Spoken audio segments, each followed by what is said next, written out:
ফাতিমা রাদিয়াল্লাহু তাআলা আনহা বিশ্বনবীর কলিজার টুকরা চাচাতো ভাই আলীর সাথে বিয়ে হলো।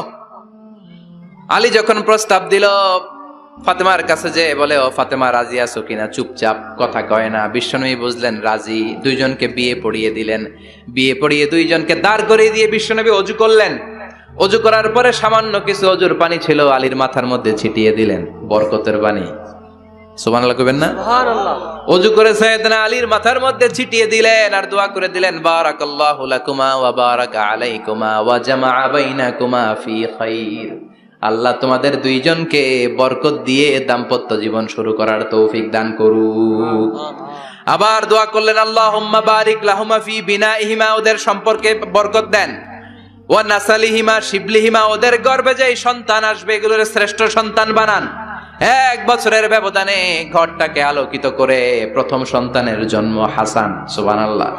হাসান রে বিশ্বনবী এত আদর করেছেন, বিশ্বনবীর কাছ থেকে এত আদর কেউ কোনোদিন পায় নাই। হাসান রে বিশ্বনবী ডাকতেন লুকা।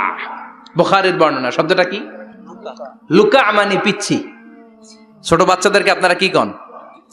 আরে পিচ্ছি তো আমি কইছি, আপনারা কি কন?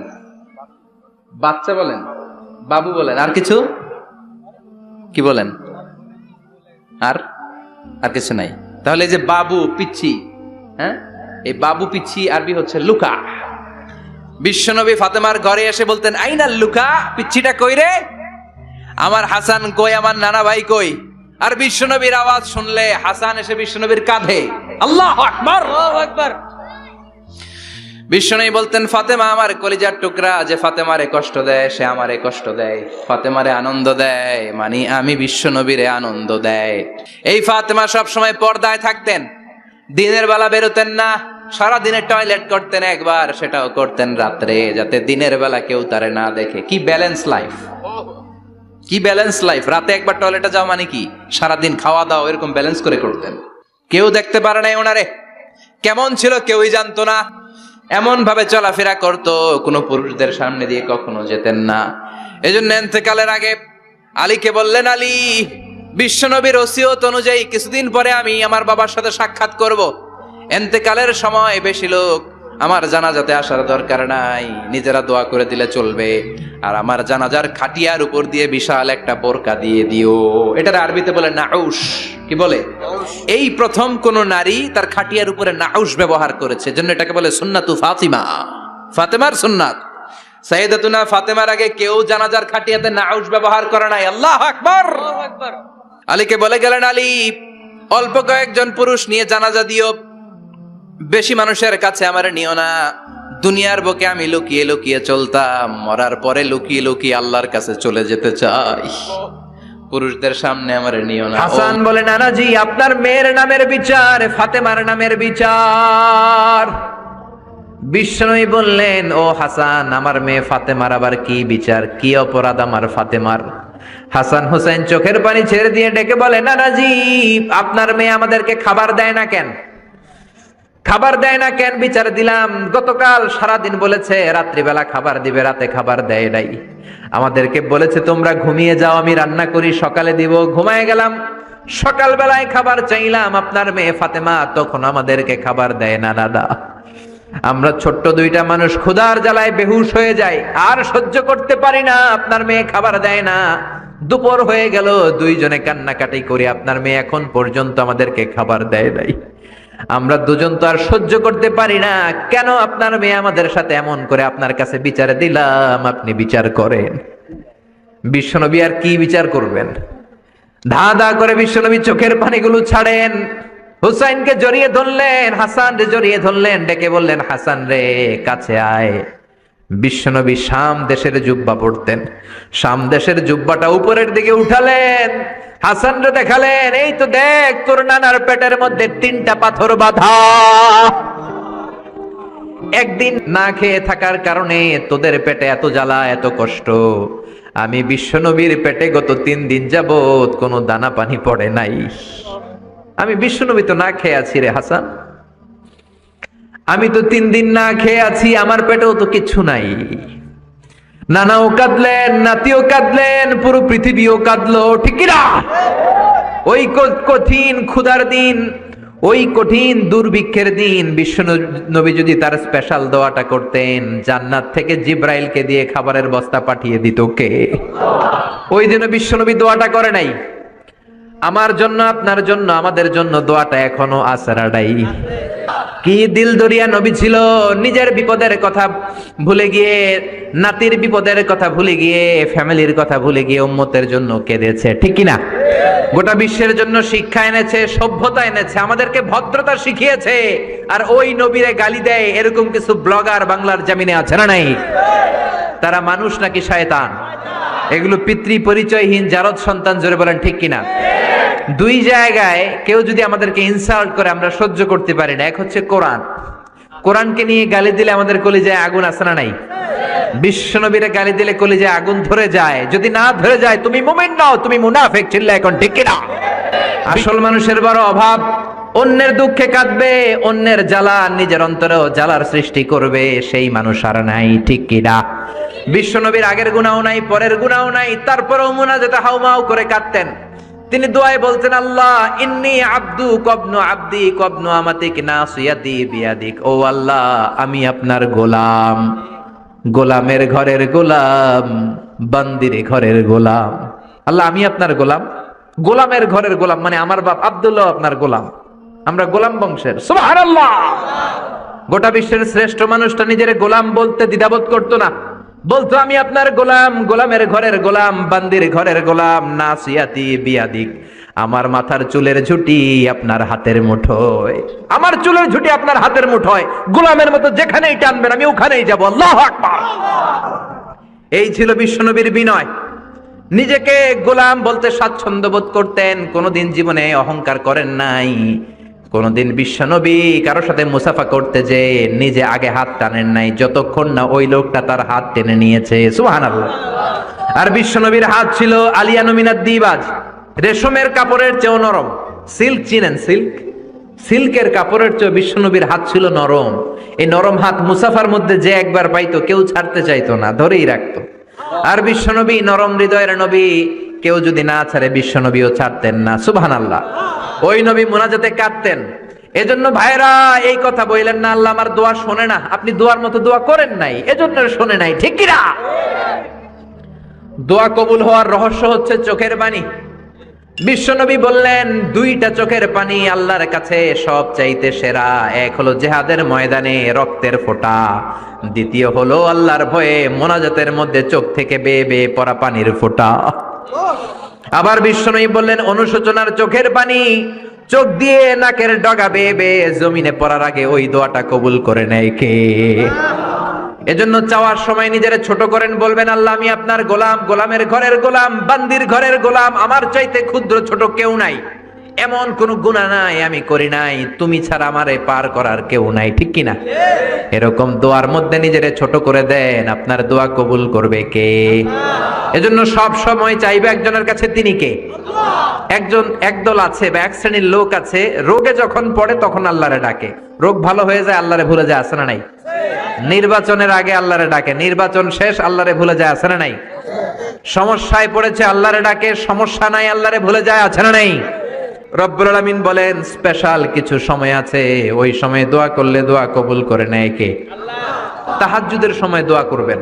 ওয়া মিনাল লাইলি ফাতাহাজ্জাদ বিহি নাফিলাতান লাকা আসা আন ইয়াবআসাকা রাব্বুকা মাকামাম মাহমুদা। তাহাজ্জুদের নামাজ পড়লে আপনার মর্যাদা বাড়ায় দিবে কে? আল্লাহ।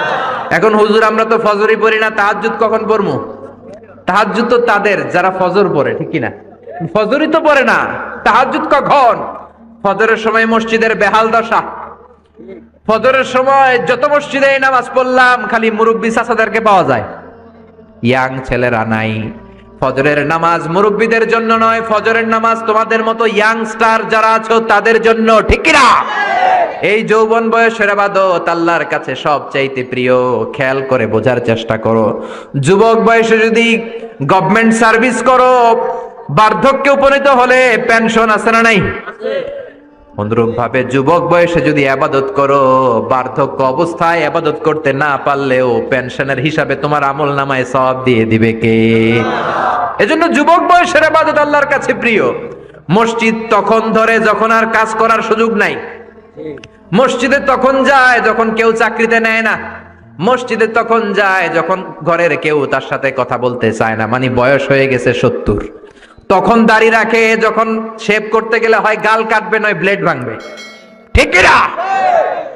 এজন্য যুবক বয়সে মসজিদে যাও, এখন তোমাদের রক্ত গরম, যা চাও তোমরা তাই করতে পারো।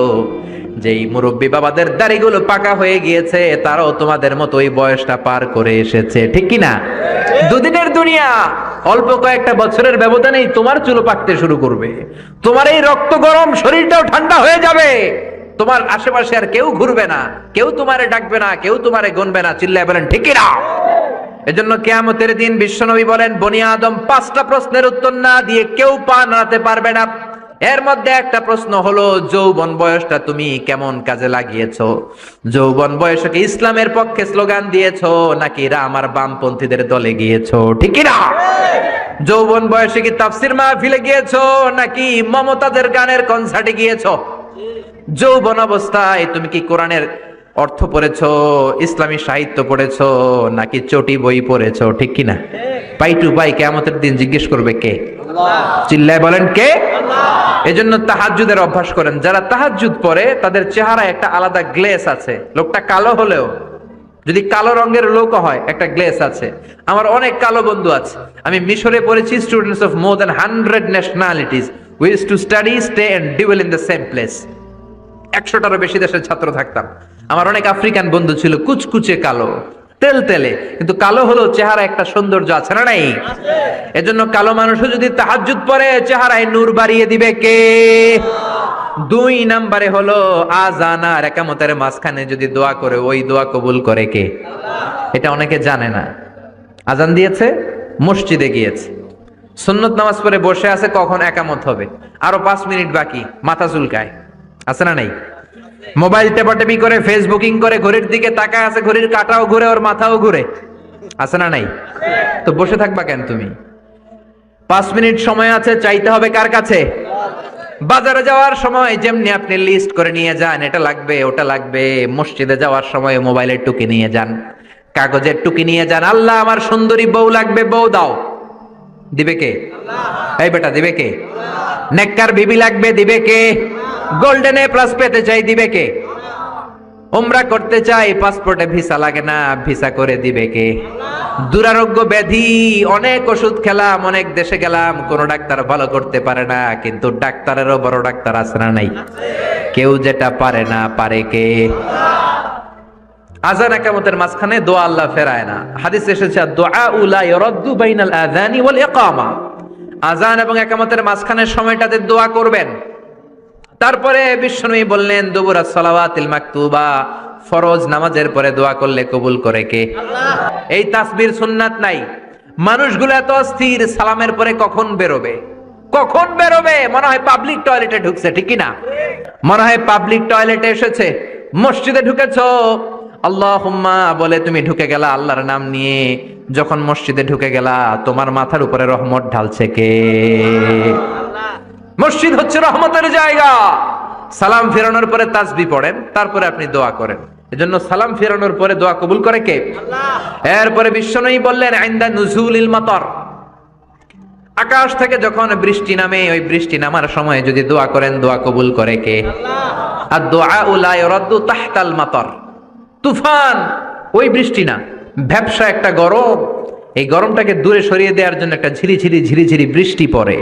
ওই বৃষ্টির নিচে দাঁড়িয়ে বৃষ্টির পানি নিয়ে দোয়া করলে কবুল করে কে? আল্লাহ। জানেই না মানুষ, ঠিক কি না?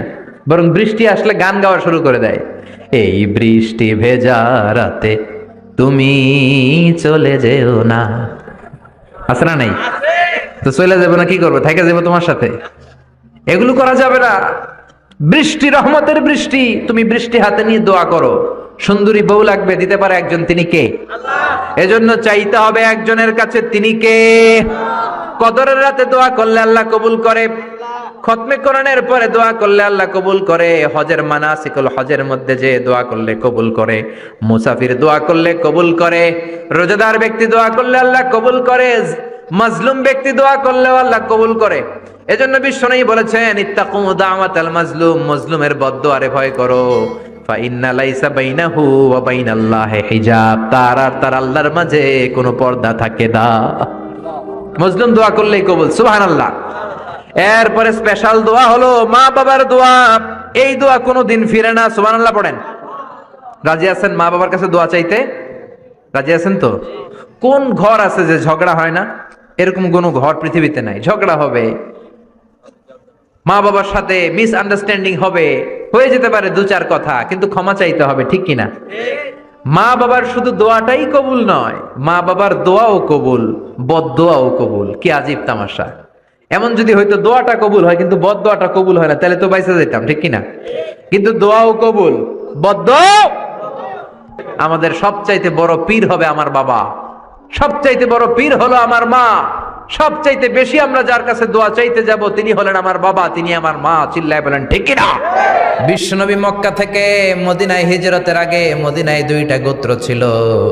এই গোত্রের মধ্যে 120 বছর ধরে মারামারি। কয় বছর? 120। কেউ এই মারামারিটা বন্ধ করতে পারে না। গোত্র দুইটার নাম হচ্ছে আউস আর খাজরাজ। আউস খাজরাজের মারামারি। বাবা মরে যাওয়ার সময় ছেলেরা ওসিয়ত করা যায়, নসিহত করা যায়, বাবারে আমারে কোপাইছে তুইও কোপাবি। ওই বলে আবার নাতিরে কয় আমারে মারছে তুইও মারবি। তো বংশ পরিক্রমায় মারামারি চলতেই থাকে, কেউ আর থামাইতে পারে না। বিশ্বনবী মক্কা থেকে মদিনায় হিজরত করতে এসে মদিনায় বাসাবাড়ি করে 7 দিনের মাথায় 120 বছরের মারামারি থামায় দিলেন। কি নবী ছিল! মিলায় দিতেন। ফাসলিহু বাইনা আখাওয়াইকুম, ভাইয়ে ভাইয়ে মারামারি লাগলে মিলায়ে দাও। স্বামী স্ত্রীর ঝগড়া হলে মিলায়ে দিবেন। এজন্য মায়েরা, বোনেরা, বিশ্বনবী বলেছেন তাকফুরনাল আশিরা, মেয়েদের সবচেয়ে বড় একটা সমস্যা হচ্ছে স্বামীর নাশুকরি করে। স্বামী দিতে পারলে ভালো, দিতে না পারলে কয় তুমি আমার জীবনে কিচ্ছু দাও নাই। এরকম আছে না নাই? স্বামী আর স্ত্রী বানায় যেজন মিস্ত্রি সে বড় আজব কারিগর, ঠিক কিনা? এজন্য এই সম্পর্কটা সাইয়েদানা আদম আর হাওয়া থেকে শুরু হয়েছে। কিয়ামত পর্যন্ত স্বামী আর স্ত্রীর এই সম্পর্কের মাধ্যমে গোটা বিশ্বটারে জারি রেখে দিয়েছে কে? তো এই জন্য নারীদের জন্য জান্নাতে যাওয়া সহজ, তারা যদি কিছু প্রসিডিউর মেনটেন করে। বিশ্বনবী বললেন কোন নারী যদি 4টা কাজ করে ওই নারীর জন্য 8টা জান্নাতের দরজা খুলে দিবে কে? আল মারআতু ইযা সাল্লাত খামসাহা সামাত শাহরাহা আতাআত বা'লাহা হাফিজাত ফুরুজাহা ফালতাদখুল মিন আইয়ি আবওয়াবিল জান্নাতি শাআত। মায়েরা ভালো করে শোনেন, যে নারী 5 ওয়াক্ত সালাত পড়বে, রমাদানের রোজা রাখবে, স্বামীর আনুগত্য করবে, লজ্জাস্থানের হেফাজত করবে, এই 4টা কাজ করলে আল্লাহ তাআলা তার জন্য 8টা জান্নাতের দরজা খুলে দিবেন। এজন্য বিশ্বনবীও কালেকশন করতেন। তো বিশ্বনবী বললেন মহিলারা বেশি বেশি দান করো। এই কথা শোনার পরে মহিলারা দান করা শুরু করলো। কেউ নাকের ফুল, কেউ কানের দুল, কেউ হাতের বালা, কেউ পায়ের নুপুর, কেউ গলার চেইন বিশ্বনবীর হাতে জিহাদের জন্য দান করতে শুরু করলেন। বিশ্বনবীর হাত কয়টা? একটা বলে 2টা। তো 2 হাতে বিশ্বনবী আর কয়টা নেবেন? আর নিতে পারে না। বেলালের বললেন বেলাল তোমার চাদরটা নিয়ে আস। বেলাল এরকম চাদর নিয়ে ধরলেন। বিশ্বনবী কালেকশনের ওয়াজ শুরু করলেন আর বেলাল কালেকশনের সব জিনিসপত্র গুছাতে লাগলো। কোন সুবহানাল্লাহ। এজন্য কালেকশন করাটাও সুন্নাত, তবে ওটা একটা লিমিটেশনের মধ্যে, একটা সৌন্দর্যের মধ্য দিয়ে। কিছু কিছু মাদ্রাসার ছেলে মেয়েদেরকে চাল ওঠানোর জন্য বাড়ি বাড়ি পাঠায়, আসে না নাই? এদের ছোটবেলা থেকে মানসিকতাগুলো নষ্ট করে দেওয়া হয়। কেমন করে অন্যের কাছে হাত পাতবে এটা শেখানো হয়। ইসলাম বলে আল ইয়াদুল উলিয়া খায়রুম মিনাল ইয়াদিস সুফলা, উপরের হাত নিচের হাতের চেয়ে উত্তম। যে দেয় আর যে নেয় তাদের মধ্যে সেরা যে দেয়। চিল্লায় কোন ঠিক কিনা? আবার ইসলাম বলে দেওয়ার সময়ও ভারসাম্য করে দিবা, দেওয়ার সময় কিপটামি করা যাবে না, আবার ঘরে যা আছে সবও দিয়ে দেওয়া যাবে না, ঠিক কিনা? বিশ্বনবীর গায়ে একবার একটা জুব্বা, কয়টা? এক ভিক্ষুক এসে বলে নবী আমার জুব্বা নাই, আমার জুব্বা দেন।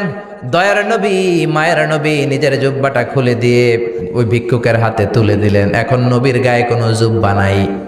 বিশ্বনবী এখন ঘর থেকে বেরোতে পারে না। সাহাবারা এসে ঘরে নক করে, বিশ্বনবী বেরোতে পারে না। আল্লাহ আয়াত নাজিল করলেন ওয়াল্লাযীনা ইযা আনফাকু লাম ইউসরিফু ওয়া লাম ইয়াকতুরু ওয়া কানা বাইনা যালিকা কওয়ামা। মুমিন বান্দাদের গুণাবলী যখন দান করে কিপটামি করবে না, আবার অপচয়ও করবে না।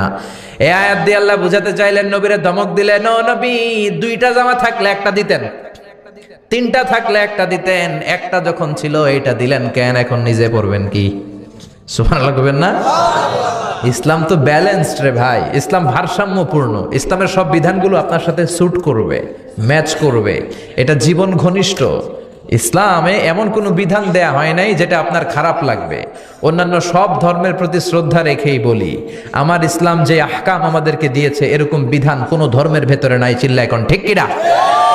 এরপরে কোরআন পাহাড়ের ব্যাপারে বলেছে, ওয়াজআলনাল জিবালা আওতাদা, আমি পাহাড়গুলোরে পেরেকের মতো জমিনে ঢুকিয়ে দিয়েছি। সুবহানাল্লাহ। তাহলে পাহাড়কে আল্লাহ তাআলা পেরেকের সাথে তুলনা করলেন। কিসের সাথে? পেরেক চিনেন? সবাই চিনেন? মাতোয়াইলে আছে পেরেক। কি করে পেরেক দিয়ে? কাঠের ভিতরে ঠুকে না, দেয়ালে ঠুকে। তাহলে আল্লাহ পাহাড়গুলোরে বললেন পেরেক। আচ্ছা, পেরেক যখন আমরা কাঠের ভিতরে ঢুকাই, পুরো পেরেকটা কাঠের ভিতরে ঢুকে যায়, উপরে শুধু কি থাকে? মাথাটা থাকে, ঠিক কিনা? তার মানে আমরা যে পাহাড় দেখতে পাচ্ছি এটা পাহাড়ের মাথা। পুরো পেরেক যেমনি কাঠের ভিতরে, পুরো পাহাড়টা আছে মাটির ভিতরে। চিল্লায় পড়ি আল্লাহু আকবার। জমিনে আমরা দৃশ্যমান এই পৃথিবীতে খালি চোখে যে পাহাড় দেখতে পাই, এটা আসল পাহাড় না, এটা পাহাড়ের মাথা। যেমনি পেরেক যখন কাঠের ভিতরে ঢুকে দেই, পুরো পেরেকটা কাঠের ভিতরে ঢুকে যায় কি যায় না? পেরেক নিয়ে যখন আমি হাতুড়ি দিয়ে মারলাম, পুরো পেরেকটা কই যায়? কাঠের ভিতরে, তাই না? তার মানে খালি চোখে যে পাহাড় দেখি, এটা পেরেকের মাথা যেমনি একটু দেখা যায়, এটা পাহাড়ের মাথা। আসল পাহাড় মাটির ভেতরে, উপরে যদ্দূর দেখা যায় তার কমসে কম 10 গুণ পাহাড় মাটির ভিতরে রেখে দিয়েছে কে? আবার আল্লাহ বললেন, ওয়ামিনাল জিবালি জুদাদুম বীদুন ওয়া হুমরুম মুখতালিফুন আলওয়ানুহা ওয়া গরাবিবু সুদ। পাহাড়ের মধ্যে কোন পাহাড় আমি বানিয়েছি ধবধবে শুভ্র সাদা, কোন পাহাড় আমি বানিয়েছি রক্তিম লাল, কোন পাহাড় আমি বানিয়েছি কুচকুচে কালো। 3 কালারের পাহাড়। কয় কালারের? মৌলিকভাবে ধবধবে শুভ্র সাদা পাহাড়, অথবা রক্তিম লাল পাহাড়, অথবা কুচকুচে কালো পাহাড়। আপনি পৃথিবীর পাহাড়গুলো নিয়ে যদি গবেষণা করেন, বিভিন্ন রঙের পাহাড় আপনি দেখবেন। আমি তো পৃথিবীর অনেক জায়গায় পাহাড় দেখেছি। মিশরে আমি তুর পাহাড়ের চূড়ায় উঠেছি। ওখানে যেখানে মুসা আলাইহিস সালামের কাছে আল্লাহ নূরের তাজাল্লি দিয়ে ফোকাস করেছেন, পাহাড়টার নাম তুর পাহাড়। 2 বার আমি উঠেছি এটার চূড়ায়। উঠতে আমার অনেক কষ্ট হয়েছে। ওখানে উঠে ফজরের সালাত পড়ে আমি খেয়াল করে দেখলাম তুর পাহাড়ের আশেপাশের পাহাড়গুলো কোনোটা খয়েরি, কোনোটা কালো, কোনোটা লাল, কোনোটা ধূসর। আল্লাহু আকবার। এক এক পাহাড়কে এক এক রং দিয়ে তৈরি করলো কে? পৃথিবীতে চায়না নামে একটা দেশ আছে না? চায়না একটা শহর আছে গানজু। কি নাম? আজকে যে গুগল করবা, the গানজু city located in China. চায়নাতে অবস্থিত গানজু শহরে একটা পাহাড় আছে। এই পাহাড়ের নাম রেইনবো মাউন্টেন। কি নাম? মানে রংধনুর পাহাড়। রংধনুর কয় রং? সবাই কন, আরো জোরে। 7 রং না? আমরা ছোটবেলায় মুখস্থ করতাম, বেনিয়া সহকলা, বেনিয়া সহকলা। এই 7 রঙের পাহাড় ওখানে দেখা যায়। এক জায়গায় 7 রঙের পাহাড়। সুবহানাল্লাহ কইতে পারলেন না? মজা করে বানালো কে? সুনানে তিরমিজি আর মুস্তাদরাকে হাকিম, মুসনাদে আহমদ ইবনে হাম্বলের হাদিস। আল্লাহ যখন পৃথিবী বানালেন, এই পৃথিবীটা ঘোরার পাশাপাশি কাঁপাকাঁপি শুরু করে দিল। এই পৃথিবীর কাঁপাকাঁপি বন্ধ করার জন্য রব্বুল আলামিন পৃথিবীর মধ্যে পাহাড় গেড়ে দিলে। 7টা tectonic plate, 7 tectonic plates creates the mountain range on earth. 7টা টেকটনিক প্লেট আল্লাহ দিলেন। পৃথিবী সৃষ্টি করার পরে পৃথিবী কাঁপে। আল্লাহ পাথর দিয়ে পেরেক মারলেন, পৃথিবী আর কাঁপে না। সুবহানাল্লাহ। ফেরেশতারা দেখে তো অবাক। ফেরেশতারা বলে, আল্লাহ পাহাড়ের এত শক্তি, পাহাড় গেড়ে দিলেন পৃথিবীতে, আর পৃথিবী কাঁপে না। হাল মিন খালকিকা আশাদ্দু মিনাল জিবাল। আল্লাহ আপনার সৃষ্টির মধ্যে পাহাড়ের চেয়ে শক্তিশালী কি কিছু আছে? আল্লাহ বললেন, নাআম, আছে। আল হাদিদ, লোহা। লোহা পাহাড়ের চেয়ে শক্তিশালী, কারণ লোহা পাহাড়ে মারলে পাহাড় ভেঙে যায়, ঠিক কিনা? ফেরেশতারা আরো অবাক, লোহা এত শক্তিশালী। হাল মিন খালকিকা আশাদ্দু মিনাল হাদিদ। আল্লাহ, তাহলে লোহার চেয়ে শক্তিশালী মনে হয় কিছু নাই, আছে? আল্লাহ বললেন, নাআম, আছে। আন্নার, আগুন, কারণ আগুনের মধ্যে লোহা ফেলে দিলে লোহা গলে যায়, ঠিক কিনা? ফেরেশতারা তো আরো অবাক। ফেরেশতারা বলে, তাই নাকি? আগুন এত শক্তিশালী, তো হালমিন খালকিকা আসাদ্দু মিনান নার, আল্লাহ আপনার সৃষ্টিতে আগুনের চেয়ে শক্তিশালী কিছু আছে? আল্লাহ বলে আছে। আলমা, পানি, কারণ আগুনের মধ্যে পানি ঢাললে আগুন পাওয়া যায়। ফেরেশতারা তো এবার আরো অবাক, পানি এত শক্তিশালী, ওই পানি গট গট গট গট করে আমরা খাই। নবী আমার যেটা খেতে বলেছেন এটা খেলে আমাদেরকে সুস্বাস্থ্য দান করবে কে? তার মানে প্রাণীবিদ্যায় আমরা কোরআন থেকে যে তথ্য পেয়েছি, এই তথ্যের সাথে বিজ্ঞানের তথ্যের মিল আছে না নাই? কোনো অমিল আছে? কিন্তু বিজ্ঞান যদি কোনো অমিল খুঁজে পাওয়া যায়, বিজ্ঞানী বাবাজিদের কি করতে হবে? কি করতে হবে? They have to wait unless they get their final discoveries, the latest and modern invention. তাদের নতুন ইনভেনশন যতক্ষণ না আসে বসে থাকতে হবে, কারণ তোমাদের কথা ফাইনাল না। বিজ্ঞানের সবচেয়ে বড় থিওরি যে বিজ্ঞানের কোনো থিওরি ফাইনাল না, আর কোরআনের সবচেয়ে বড় থিওরি কোরআন যাই বলেছে তাই মনে থাকবে।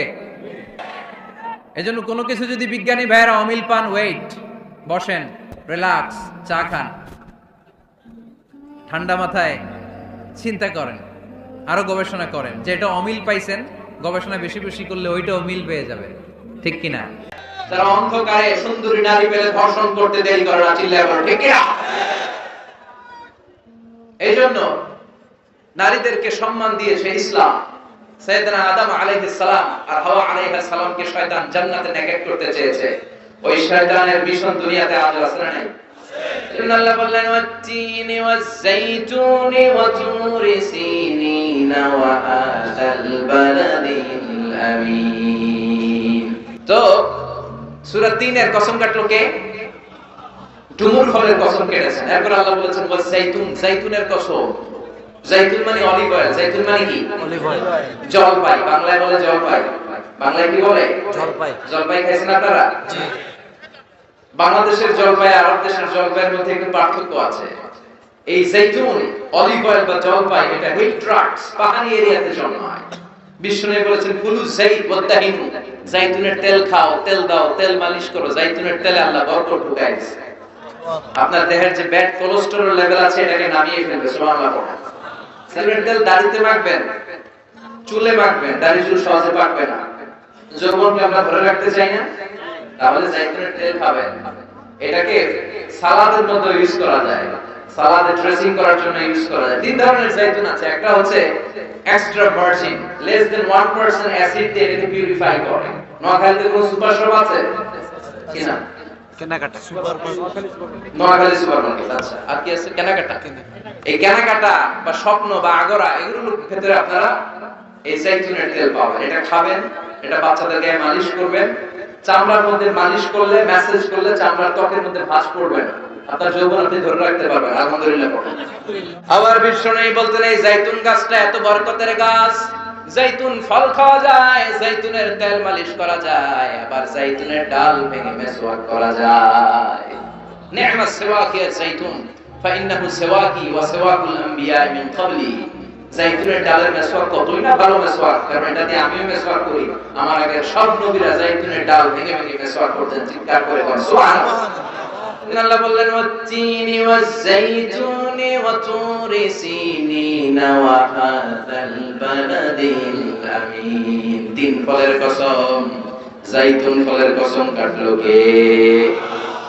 আসলে তিন আর যাইতুন দিয়ে কসম কেটে আল্লাহ যে এলাকায় তিন যাইতুন বেশি হয় ওই এলাকায় কসম কেটেছেন। মুফাসসিরিনদের কথা, সুবহানাল্লাহ পড়ো। সবচেয়ে বেশি তিন আর যাইতুন হয় শাম দেশে। কোন দেশে? যেটা বর্তমান সিরিয়া, ফিলিস্তিন। বিষ্ণু বলেছেন তুবা লিশাম, শাম দেশের মধ্যে অনেক বরকত। আল্লাযী বারাকনা হাওলাহু, এই শাম দেশের চারদিকে আমি বরকত দিয়ে ভরে দিয়েছি। চিল্লায় বল সুবহানাল্লাহ। এই শাম দেশ হলো বিশ্বনবীর মেরাজের স্টেশন। মেরাজ করতে যে সরাসরি রব্বুল আলামিন বিশ্বনবীকে মক্কা থেকে আকাশে তুলে নেয় নাই, মক্কা থেকে বিশ্বনবীকে বাইতুল মুকাদ্দাসে নিয়েছে কে? সুবহানাল্লাযী أسرى بعبده ليلا من المسجد الحرام إلى المسجد الأقصى الذي باركنا حوله لنريه من آياتنا. مسجد الحرام থেকে মসজিদুল আকসা। এই মসজিদুল আকসা one of the three important mosques in Islam. মসজিদুল হারামে 1 রাকাত সালাত করলে 1 লক্ষ রাকাতের সওয়াব, মসজিদে নববীতে 1 রাকাতে 1000 রাকাতের সওয়াব, এই মসজিদুল আকসাতে 1 রাকাত নামাজ পড়লে 500 রাকাতের সওয়াব। আমরা হজ উমরায় মসজিদুল হারাম আর মসজিদে নববীতে পড়তে পারি, কিন্তু মসজিদুল আকসায় পড়তে পারি না। কারণ ইহুদিরা গোটা বিশ্বের সবচেয়ে টেরা জাতি, অভিশপ্ত জাতি, এই ইহুদিরা আমাদের মসজিদুল আকসার চারদিকে ব্যারিকেড দিয়ে রেখেছে। এই ইহুদিদের সাথে মুসলমানদের কোনো সম্পর্ক, এজন্য প্রতিদিন নামাজে আমরা বলি গায়রিল মাগদুবি আলাইহিম, আল্লাহ যাদের উপর আপনার রাগ, আপনার ক্রোধ, তাদের সাথে আমাদের কোনো সম্পর্ক নাই। তারা নিজেদের 70,000 নবীকে জবাই করেছে, তারা আমার নবীকে বিষ মাখানো খাবার দিয়ে হত্যার ষড়যন্ত্র করেছে এবং আমার নবীর লাশ চুরি করার জন্য ষড়যন্ত্র করেছে। ইন্তেকালের পরে বিশ্ব নবীর শান্তি দেয় নাই। গোটা বিশ্বে এইচআইভি ভাইরাসের ছড়াছড়ি ঘটিয়েছে ইহুদি অভিশপ্ত লানতের জাতিরা। বিশ্বে বিমান ছিনতাই কাকে বলে কেউ জানতো না, প্রথম বিমান ছিনতাই করেছে ইহুদিরা। ইহুদিরা গোটা বিশ্বব্যাপী সুদের কারবার শুরু করেছে। এজন্য ইহুদিদের সাথে আমাদের কোনো সম্পর্ক। এই মসজিদুল আকসা আমাদের দ্বিতীয় কিবলা। মক্কা থেকে মদিনায় হিজরতে যে বিশ্বনবী মসজিদুল আকসার দিকে হয়ে 16 মাস কিংবা 17 মাস নামাজ পড়েছে। আব্দুল মাহশার ওয়াল মানশার, কিয়ামতের ময়দানটা সহিহ হাদিসে এসেছে এই ফিলিস্তিনের এই শাম দেশে সিরিয়ার উপরে হবে। জিল্লাহ সুবহানাল্লাহ। সিরিয়া ফিলিস্তিনের উপরে কিয়ামত হবে, কিয়ামতের ময়দান প্রতিষ্ঠিত হবে। সাইয়েদনা ঈসা আলাইহিস সালাম এই সিরিয়াতে নামবেন। সিরিয়া উমাইয়াদের একটা জামে মসজিদ আছে, সাদা মিনার, এখনো মসজিদটা আছে। সুবহানাল্লাহ পড়েন। ওই মসজিদের সাদা মিনারের পাশে আসর আর মাগরিব নামাজের মাঝখান দিয়ে ঈসা আলাইহিস সালাম দুইটা চাদর পরে ফেরেশতার পাখায় ভর করে শাঁ করে জমিনে নেমে আসবে। এবং ফিলিস্তিনে এখনো একটা জায়গা আছে, জায়গাটার নাম হচ্ছে বাবুল লুদ। ওই জায়গায় সাইয়েদনা ঈসা আলাইহিস সালাম নিজ হাতে দাজ্জালকে হত্যা করবে। এজন্য আল্লাহ বললেন এই তিন আর জাইতুনের কসমের মধ্য দিয়ে মূলত আমি বরকতের জায়গা ফিলিস্তিনের কসম কেটেছি। সুবহানাল্লাহ। এরপরে আল্লাহ বললেন ওয়াতুরে সিনিন, তুরে সিনিনের কসম, তুর পাহাড়ের কসম। নাম শুনছেন না? মিশরের দুইটা জেলা আছে, সাউথ সাইনা, নর্থ সাইনা, মানে উত্তর সাইনা, দক্ষিণ সাইনা। এই দক্ষিণ সাইনাতে এই তুর পাহাড় অবস্থিত 2285 মিটার উঁচু। সুবহানাল্লাহ পড়েন। তুর পাহাড়ের উপরে সাইয়েদনা মুসা আলাইহিস সালাম আল্লাহর সাথে কথা বলতেন। সুবহানাল্লাহ পড়বেন না? এই তুর পাহাড়ের উপরে রব্বুল আলামিন মুসা আলাইহিস সালামের কাছে তাওরাত কিতাব নাযিল করেছেন, নিজ হাতে লিখে কাঠের ফলকের মধ্যে মুসা আলাইহিস সালামকে দিয়ে বললেন, মুসা এই নাও তাওরাতের বাণী, বনি ইসরাইলের কাছে নিয়ে যাও, তাওরাতের বাণী প্রচার করো। মুসা আলাইহিস সালাম অনেক শক্তিশালী মানুষ ছিলেন। এক থাপ্পড় মেরে ফেরাউনের বাবুর্চিকে দুনিয়া থেকে বিদায় করে দিয়েছে। রেগে গেলে ওনার মাথার চুলগুলো টুপি ভেদ করে উপর দিয়ে এরকম খাড়া হয়ে দাঁড়িয়ে যেত। থাপ্পড় মেরে মালাকুল মউতের চোখ কানা করে দিয়েছিলেন। তো মুসা আলাইহিস সালামের গায়ে এত শক্তি, উনি ভাবলেন আল্লাহ তাআলা এই তুর পাহাড়ের উপরে আমাকে তাওরাত কিতাব দিলেন, আল্লাহ নিজ হাতে লিখে লিখে দিলেন কাঠের ফলকের উপর, তক্তার উপর। কত খুশনসিব আমার, যাই যাই তাওরাতের ফলকগুলো নিয়ে বাড়িতে যাই, এটা দাওয়াত দিতে হবে। কিন্তু কাঠের তক্তার মধ্যে হাত দিয়ে দেখে তক্তা নাড়ানো যায় না। এর চেয়ে অনেক বড় তক্তা জীবনে উনি কাঁধে নিয়েছেন, কিন্তু তাওরাত লেখা তক্তা নাড়ানো যায় না। তক্তা চিনেন তো না? চিনেন? কাঠের বড় বড় মোটা তক্তা থাকে না? তাই তক্তা নাড়ানো যায় না। উনি ভাবলেন এই দিক দিয়ে নাড়ানো যায় না, মনে হয় ওই দিক দিয়ে যাবে। ঘুরে ওই দিক দিয়ে যে তক্তা ধরে টান দেয়, কিন্তু তক্তা নাড়ানো যায় না। এবার ভাবলেন মাঝখান থেকে ধরলে মনে হয় পারা যাবে, মাঝখান দিয়েও পারা যায় না। আল্লাহর ডেকে বললেন, আল্লাহ কেমন তক্তার উপরে তাওরাত লিখে দিলা, তক্তা নড়ে না, আমার ভাই জিব্রাইল রে বলো আমারে সাহায্য করতে। আল্লাহ বললেন, জিব্রাইল যাও সাহায্য করো তোমার ভাই মুসারে। সাইয়েদনা মুসা বললেন, ও জিব্রাইল তুমি ওই দিকে ধরো, আমি এই দিকে ধরি, দুইজনে মিলে টান দেই, হেইয়ো, আরো জোরে। আসরা নাই? দুইজনে মিলে হেইয়ো করে টান দিচ্ছে। কিন্তু কি আজীব তামাশা, দুইজনে মিলে টানাটানির পরে তক্তা নড়ে। যত গায়ে জোর আছে ইচ্ছে মতো টান দিচ্ছে, টানের চোটে দেহের প্রতিটা লোমকূপ দিয়ে ঘাম বের হচ্ছে, টানের চোটে কোমরের রগ ছিঁড়ে যাওয়ার অবস্থা, কিন্তু তক্তা নাড়ানো যায় না। সুবহানাল্লাহ। ও আল্লাহ, জিব্রাইল তো পারে না, জিব্রাইলের সহকারী ফেরেশতাদের পাঠাও, সবাই মিলে তক্তা টানাটানি করে, তক্তা নড়ে না। আল্লাহ বললেন, মুসা তক্তার ওজন নাই, কিন্তু এই তক্তার মধ্যে যে বাণীগুলো লেখা, বাণীটা কার? এটা বোঝানোর জন্য আমি তক্তার ওজন বাড়িয়ে দিয়েছি। এবার তুমি একাই পারবা, কাঁধে নাও, কাঁধে নিয়ে বাড়িতে যাও। এবার মুসা আলাইহিস সালাম একা তক্তাগুলো কাঁধে নিয়ে বাড়িতে রওনা বলে। এই তাওরাত কিতাব আল্লাহ তাআলা তুর পাহাড়ের উপরে নাযিল করেছেন। সুবহানাল্লাহ। মেরাজের রজনীতে বিশ্বনবীকে আকাশ দিয়ে উড়িয়ে তুর পাহাড়ের উপরে রেখে সাইয়েদনা জিবরাইল বললেন, নবী আপনি একটু দোয়া করেন। বিশ্বনবী বললেন, আমাকে দোয়া করতে বললা, এটা কোন জায়গা, কোন পাহাড়? অন্ধকারে কিচ্ছু দেখি না। সাইয়েদনা জিবরাইল বললেন, এটা আপনার ভাই মুসার পাহাড়, এটা হলো তুর পাহাড়। মেরাজের রাতে বিশ্বনবী ওখানে একটা স্টেশন দিয়েছেন। আমি নিজে তুর পাহাড়ে জীবনে 2 বার উঠছি। আলহামদুলিল্লাহ। ওইখানে গেলাম। তুর পাহাড়ের উপরে একটা খ্রিস্টানদের ছোট চার্চ আছে, ইহুদিদের একটা ছোট্ট সিনাগগ আছে। আমাদের যেমনি মসজিদ, ইহুদিদের মসজিদের নাম কি? সিনাগগ। কি নাম? একটা সিনাগগ আছে। আর আমাদের ছোট্ট একটা মসজিদ আছে। ফজরের সালাত পড়লাম, সেখান থেকে নেমে আসলাম। এই তুর পাহাড় এমন একটা জায়গা, ইয়াজুজ মাজুজ এসে যখন পৃথিবীতে ফিতনা ছড়াবে, সাইয়েদনা ঈসা আলাইহিস সালামের নেতৃত্বে দুনিয়ার সব মুসলমানগুলো তুর পাহাড়ের উপরে যে আশ্রয় নেবে, চিল্লায় বলবে সুবহানাল্লাহ।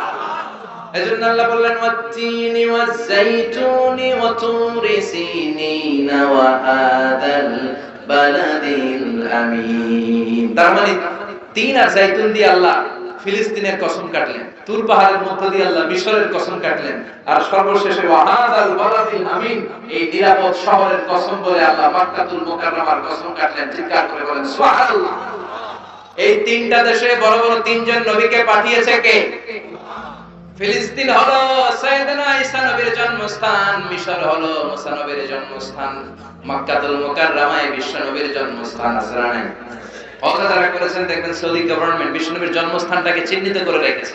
একটা লাইব্রেরি, মাকতাবা, ওইখানে গেলে ফ্রি বই পাওয়া যায়। বিশ্ব নবীর জন্মস্থান, এর পাশে আবু জাহিলের জন্মস্থান। ওইখানে সৌদি সরকার টয়লেট বানায় রাখছে। বাঙালি হাজিরা জেদ্দা এয়ারপোর্টে নেমেই সবার আগে কয় আবু জাহিলের টয়লেট কই। সবাই বলে, আরে এই না জেদ্দা, 80 কিলো দূরে মক্কা, এরপর আপনি উমরা করবেন, হোটেলে যে বিশ্রাম নেবেন, চুল চেঁচে ফেলবেন, এরপরই না আবু জাহিলের বাড়ি। কয় না, আগে ওর বাড়িতে যাবেন, যাইয়া আইগা ভরে দিয়ে আসুন। বিশ্ব নবীর জন্য মানুষের কত ভালোবাসা, বিশ্ব নবীর জন্য মানুষের কত মায়া, তার বিপরীতে আবু জাহিলের প্রতি ঘৃণা গোটা বিশ্বের মানুষের আছে না নাই? কারণ আবু জাহিল হলো জঙ্গি, বিশ্ব নবী হলো মুজাহিদ। ঠিক না?